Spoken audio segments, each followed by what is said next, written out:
Bonjour YouTubers et YouTubeuses, c'est Jérémy Sinette. C'est l'été, et qui dit été dit vacances évidemment, ben oui, les vacances d'été. 3 mois de vacances, c'est super, non? Pas d'école, pas de job.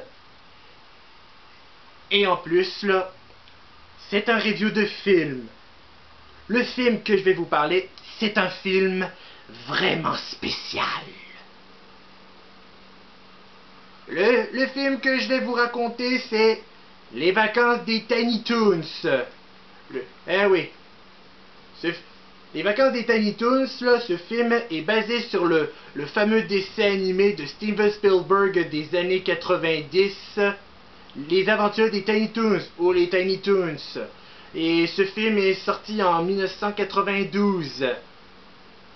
Steven Spielberg faisait de très bons films. Ben ouais, Indiana Jones, Les Dents de la Mer, E.T., Capitaine Crochet et plusieurs autres. Steven Spielberg faisait de très bons films. Puis ses dessins animés à l'époque des années 90 sont meilleurs. De la bonne nostalgie des dessins animés classiques. Bon, maintenant, place au film. Notre histoire commence à l'université.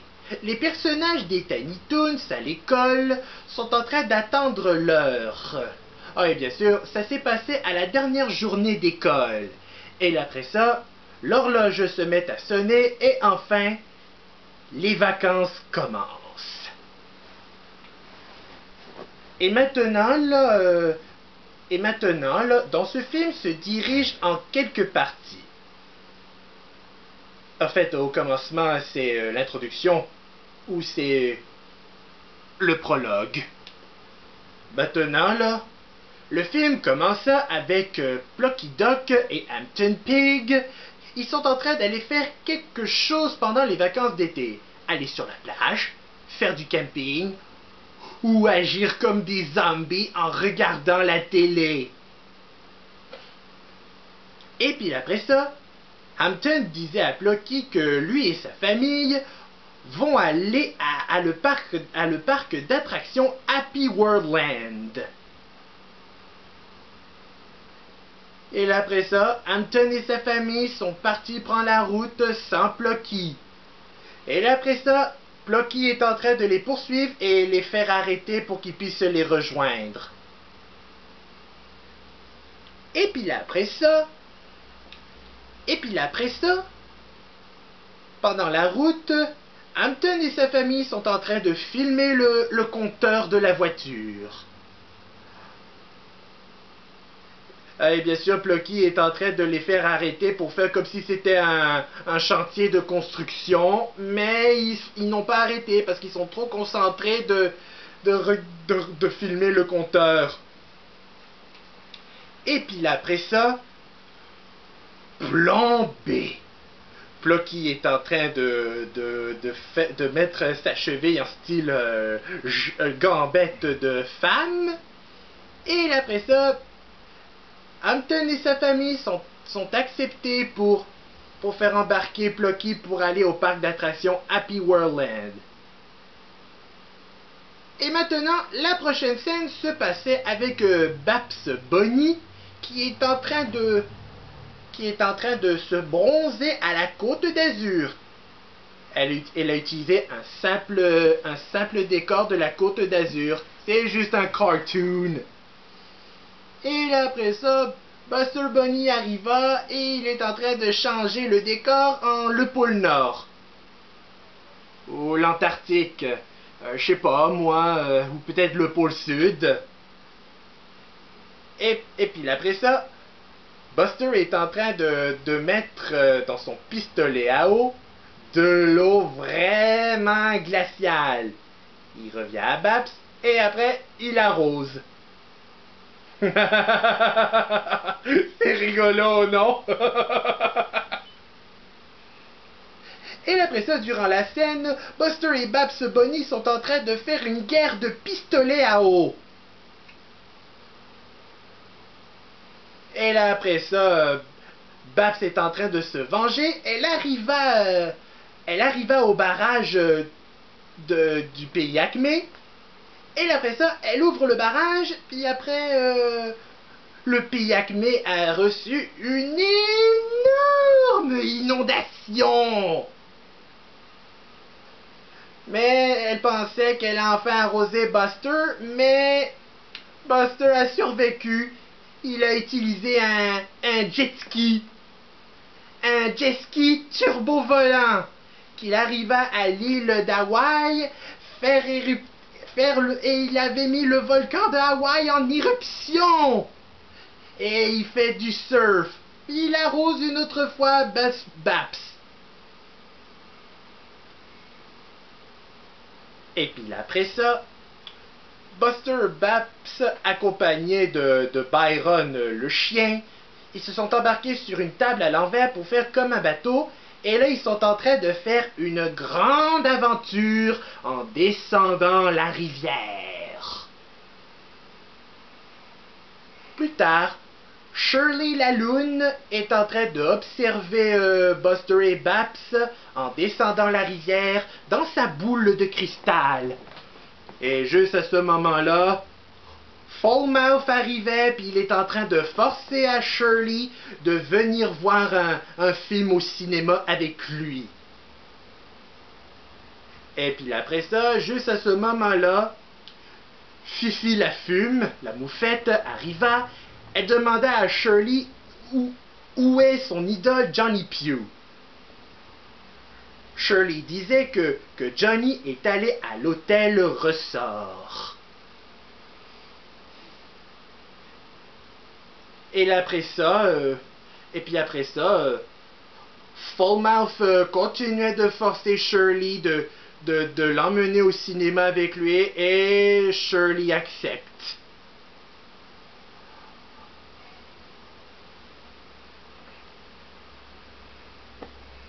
Et après ça, la prochaine scène, on retourne avec Hampton et Plucky. Ils sont en train de continuer à prendre la route pour aller à Happy Worldland. Et là, après ça, ils sont arrivés dans un tunnel et ils sont en train de réaliser un souhait. Et en plus, le tunnel ne dure que 7 miles. 7 miles. Tout un tunnel, n'est-ce pas, les gars? Et puis là, après ça, là, la prochaine scène, de retour avec Buster et Babs qui sont en train de faire l'aventure en descendant la rivière. Maintenant, ils sont rendus dans les bayous. Et là, après ça, ils aperçoivent une chute d'eau et là, nos amis sont tombés et juste à ce moment-là que Superman arrive et il a sauvé la vie de nos 3 amis. Mais sauf que Buster et Babs disaient à Superman que c'était leur histoire et ils demandaient à Superman de retourner dans son univers. Mais pourquoi ils feraient ça? Superman vient juste de les sauver leur vie. N'est-ce pas, les gars?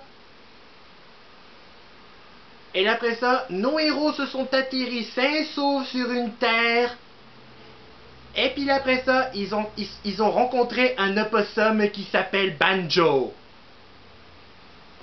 Et ils rencontraient aussi sa famille qui sont des cannibalismes. Les opossums emmenant Buster et Babs chez eux. Et après ça, Buster est en train de faire jouer le thème des Tiny Toons avec Banjo. Et c'était toute une course-poursuite quand les opossums sont en train de poursuivre Babs. Ça aussi, c'est rigolo.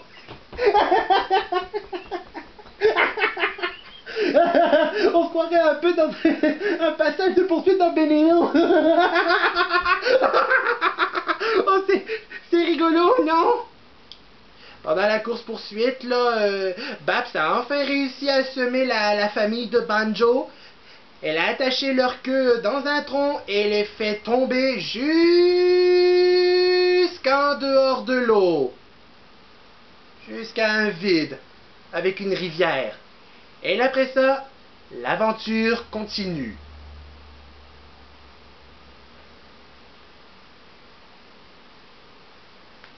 Et puis là, après ça, là, maintenant la prochaine scène se passait à l'hôtel Ressort, lorsque Fifi est en train de partir à la recherche de son idole Johnny Pugh, pour signer un autographe sur sa photo.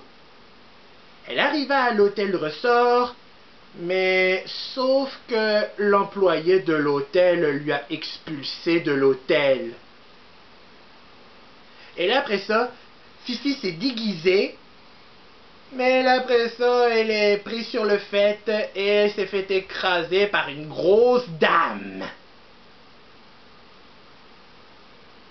Plus tard, Fifi est en train de se cacher à l'intérieur d'un truc machin en argent ou en platine. Ça sert pour emmener les dîners et les soupers et les desserts aussi. Comme ça, elle va trouver son idole Johnny, mais elle va dans la mauvaise pièce de l'hôtel. Elle se retrouve dans un studio. Et après ça, elle sort une autre fois de l'hôtel. Mais bien sûr, elle a aussi retrouvé Johnny Pugh, son idole.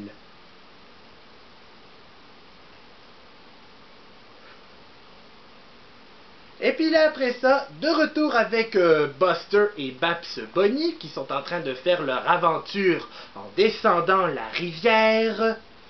Buster et Babs se sont affamés. Et après, ils ont trouvé une maison. Ils sont arrivés devant la maison, mais... Sauf que Buster a été kidnappé par des alligators triplettes qui me rappellent vaguement à les ulcères dans Ed, Edd et Eddy. Sauf que les Tiny Toons s'est construit avant Ed, Edd et Eddy. Et après ça, Buster s'est fait face à face à le papa des crocodiles triplettes. Et après ça, ils vont faire un mariage.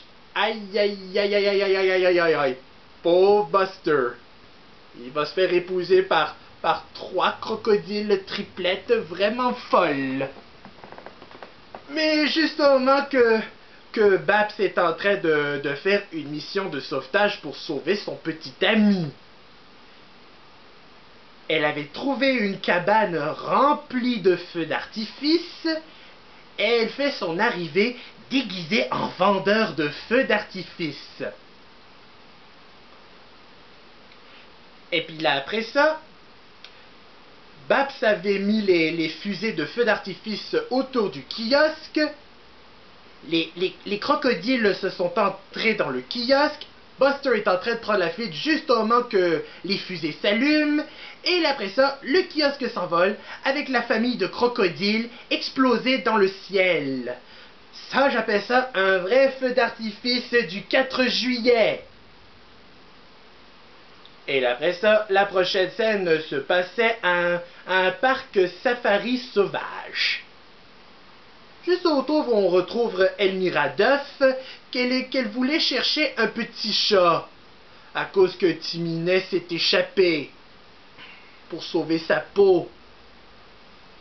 Et après ça, durant la scène du parc safari sauvage, Elmira est en train de faire des ravages partout au parc safari. Elle a arraché la peau d'un guépard et le pauvre guépard est tout nu. Ah, ça devait être drôle s'il pourrait le mettre en bobette de cœur pour que ça fait plus humour de cartoon. Puis là, après ça, elle est en train de forcer à des bébés animaux en donnant des bisous sur les dessins d'un livre et que ça leur donne des coups. Et là, après ça, pendant qu'elle se promène dans la jungle du parc safari, un pauvre chat sauvage, ou une panthère, c'est une panthère, qui s'est fait écraser sa tête contre un gros rocher.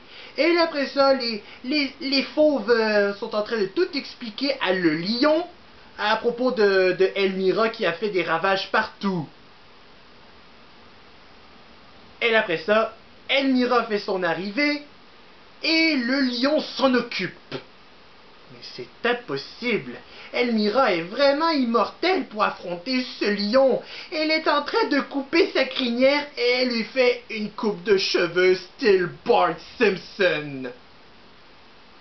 Et après ça, les fauves sont en train de prendre la fuite en volant une auto comme dans GTA. Et après ça, la prochaine scène se passait encore avec Hampton et Plucky qui sont en train de continuer à prendre la route pour aller à Happy World Land. Et puis après ça, ils sont arrivés devant des toilettes publiques alors que Hampton et sa famille sont en train de nettoyer les toilettes publiques. Et après qu'ils ont fini de nettoyer, le pauvre Plucky n'avait même pas pris une gorgée d'eau à cause qu'il est tellement assoiffé. Et là, pendant la route, ils sont en train de faire embarquer un jeune homme vraiment étrange et vraiment glauque. Et là, après ça, là, Plucky avait entendu les nouvelles à la radio qu'un psychopathe s'est échappé de prison et ils sont en train de nommer son portrait robot. Il a des cheveux gras, un visage vraiment bof, une casquette de baseball rouge sale et une paire de baskets orange. Ah oui, Hampton et sa famille ont fait embarquer un maniaque avec une Sea Shine. Mais pour une fois, ils ont survécu l'attaque du maniaque pendant la route.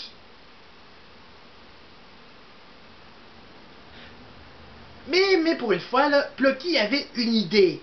Il va envoyer une lettre à sa fiancée Shirley pour aller les sauver. Et après, la prochaine scène se passait avec Shirley. Shirley est arrivée au cinéma, elle recevra la lettre de la part de Plucky. Mais sauf que Falmouth l'interrompt et la pogne pour ne pas qu'ils vont être en retard au cinéma. Et après ça, ils sont arrivés au cinéma. Oui, même Fifi avec Johnny sont là pour aller voir le film. Le même film que Shirley et Falmouth vont écouter eux aussi. Et là, après ça, Falmouth, pendant que les spectateurs sont en train de regarder le film, Falmouth n'arrête pas de casser l'ambiance à cause que ça fait 100 fois qu'il a écouté ce film. Quoi? 100 fois? Wow! 100 fois pour écouter un film? Wow! Just wow! Et là, après ça, Falmouth est expulsé du cinéma. Et même Fifi a fait expulser Johnny Pugh du cinéma là, à cause que Johnny lui a trahi, qu'il a pris la photo de Fifi et fait dédicacer à une autre moufette femme fatale qui s'appelle Beanbet. Et maintenant, de retour à Buster et Babs, pendant qu'ils continuaient à traverser la rivière. Et après, ils se sont embarqués à bord d'un bateau steamboat rempli de pirates. Et là, après ça, ils sont fait face à face à le chef des pirates, le capitaine Crapaud-Léon. Et ils sont en train d'aller faire un spectacle. Et là, après ça, pendant que Plucky et Hampton sont en train de continuer de prendre la route, ils ont continué à survivre l'attaque du maniaque à la Sea Shine. Et là, après, le maniaque est enfin sorti et Plucky et Hampton et sa famille sont sains et saufs. Chou! Et après ça, ils sont enfin arrivés à le parc d'attractions Happy World Land. Et ils sont en train de faire un tour de monorail en regardant tous les manèges. Et en plus, quoi? Déjà? Ils vont sortir déjà du parc d'amusement?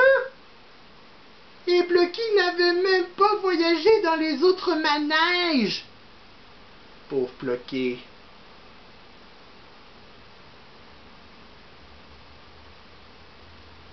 Et après ça, de retour avec Buster et Babs, ils sont en train de faire leur spectacle. Et après qu'ils ont fini leur spectacle, la lumière s'est allumée. Et là après, les spectateurs sont remplis de pirates affamés. Oh, et les opossums et les crocodiles sont revenus. Oh, un vrai cauchemar. Et nos héros sont en train de prendre la fuite pour ne pas qu'ils vont se faire dévorer. Et Buster disait que si seulement si Superman est là pour aller les sauver. Juste au moment où Byron le chien arrivait, et il s'est volé en sauvant la vie de nos héros et se sont atterrés sur une terre. Mais les pirates sont toujours à leur poursuite pour le dîner. Buster et Babs sont en train de prendre la fuite et après ils sont fait face à face à le maniaque avec la scie à chaîne. Et après, ils se sont encerclés, les pirates et le psychopathe. Mais, ouf, pour une fois que Banjo les avait sauvés. Non, je parle pas de Banjo l'ours dans Banjo-Kazooie. Je parle de Banjo l'opossum. Et après ça, ils se sont embarqués dans un wagonnet et le maniaque est à leur poursuite. Et après ça, la poursuite a été coupée car on retourne encore avec Plucky et Hampton qui sont en train de prendre la route pour aller rentrer chez eux. Ils sont arrivés et ensuite ils sont en train d'aller regarder le diaporama des photos de leurs vacances. Et le diaporama a duré des jours, patati patata, des jours et des jours et des jours. Et enfin, ils ont fini et Plucky est enfin sorti de la maison de Hampton en courant comme un fou. Et après, de retour avec Buster et Babs. Buster, Babs, Banjo et Byron sont en train de continuer la poursuite continue avec le maniaque ou le psychopathe. Et là, une fois de plus, Buster avait tiré une manivelle et ils ont réussi à semer le maniaque avec la scie à chaîne. Mais là, après ça, nos héros sont fait face à face à un autre danger. Le pont s'est écroulé. Et là, ils sont tombés dans le pont écroulé. Et après, ils se sont atterrés dans un trou noir. Et après, ils sont enfin rentrés chez eux, au pays Acme. Nos héros sont enfin atterris en douceur, mais sauf que l'école recommence déjà. Et voilà, l'école recommence. Maintenant, tout le monde retourne à l'école. Et voilà les amis, fin du film. Chers amis, avant que je termine cette vidéo, nous allons voir combien d'étoiles je vais donner à ce fabuleux chef-d'œuvre animé des années 90. 5 étoiles! Eh oui, 5 étoiles! Parce que ce film est basé sur un dessin animé des années 90 vraiment populaire et c'est Steven Spielberg et Warner Brothers qui ont fait ce fameux chef-d'œuvre. Chers amis, chers YouTubers et chères YouTubeuses, c'était la fin de mon review. J'espère que la vidéo vous a plu. N'hésitez pas à la liker, la commenter et de la partager. Et n'oubliez pas de vous abonner à ma chaîne. Merci, mais abonnez-vous sur ma chaîne pour voir d'autres reviews d'autres reviews des films et d'autres vidéos différentes. Merci et à la prochaine.